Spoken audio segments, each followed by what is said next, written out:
Which type of test is most appropriate if Teacher Alisa wants to measure students' ability to, ayan na, recall. Sinabi ko to kanina, no?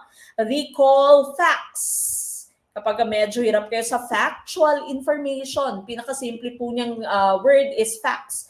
Just for recalling facts. Simple recall. Ano po yan, no? Would it be letter A, limited response essay. Letter B, short answer type of test. Letter C, extended response essay. Or letter D, modified alternative response.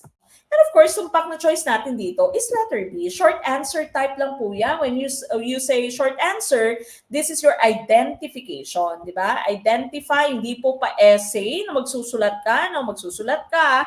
Ito response din, a modified alternative. True, false ito, modified true or false po ito. No? So, hindi po siya yung ating hinahanap. Letter B, ang ating pong tumpak na choice.